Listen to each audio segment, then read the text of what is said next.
Oh, I saw on the video out there it was a couple of big sharks. Yeah. Hey. Hi. How are But you? I look like I was bigger than that shark, so I don't Were you know. bigger He than won't the be shark? able to eat me. Well, Not in one gulp, but bite me? Maybe. Maybe. Hope not. Hope not. But it'd just be me and him, right? Me and him. Duking it out. All right. Hey, How are you? I'm good. What you doing? Oh, I'm just getting ready to hit the water Oh, okay. on a kayak. Yeah, Maybe you the shouldn't shark hit the infested water. It might water. hit you back. Well, hey, only live once, right? YOLO, baby. Airplane. Airplane, I can hold it up. Low flying aircraft in your Low-flying kayak. And here's Mangrove. It's gonna give me some lift. That's our guy Keith on the paddleboard. Hey there. Like if you, they swim too. Sometimes they'll fall into your kayak if you shake those branches. Nope, They're crabs. They look it because the fully grown ones are real bright purple and bright red, but when they're young like this, they try to blend in a little better with the mangroves, so they stay brown and black. Yep, absolutely, yeah. We get spiders out here, but they're small up in the trees, and they eat all the mosquitoes, so we like them. Oh, we very much like that. We'll put them back where we found them. Yeah. But these jellyfish don't need to sting because they actually have a symbiotic relationship with an algae that lives inside of their tentacles. Wow. So it's when the beautiful. sunlight hits that algae, it produces photosynthesis, and that's what feeds the jellyfish.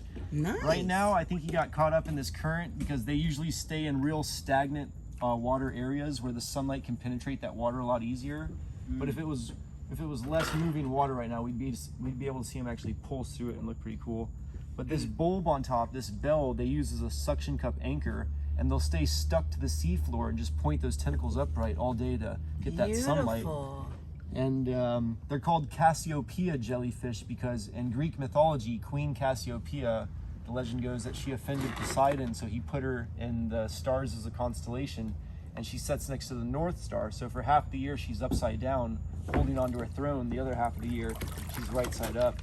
And these jellyfish, they spend most of their life upside down. Do they light up at night? They don't have much bioluminescence to them or anything like that, but there is a few algae down here that do glow. I'm going to send them on his way. You can watch them close by. But they've got these beautiful circular patterns on their bell when they're younger.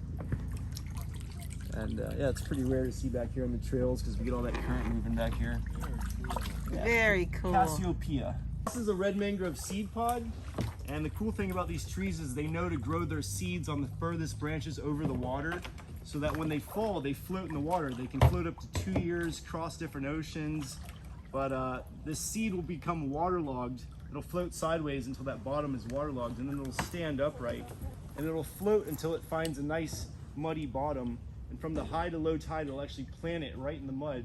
And when it plants itself, it'll start spreading its roots out and springing little leaves off the top, becoming its own little red mangrove. So that's the seed process, how they distribute. It's pretty interesting. And these trails, these are all carved by the current naturally flowing through here.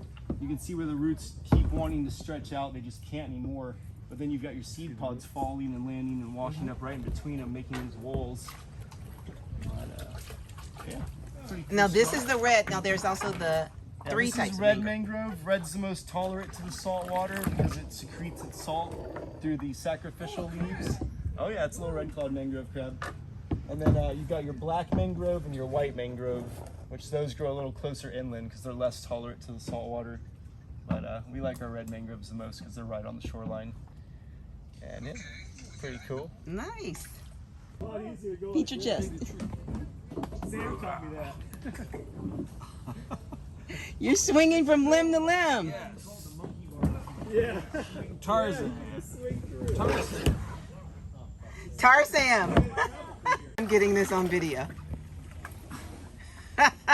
As Sam swings from the mangrove. Hey, babe. That was tight.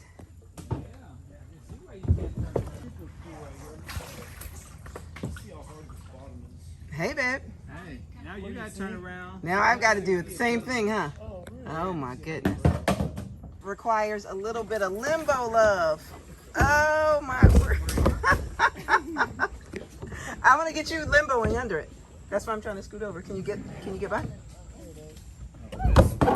How low can you go? How low can you go? How low can you go?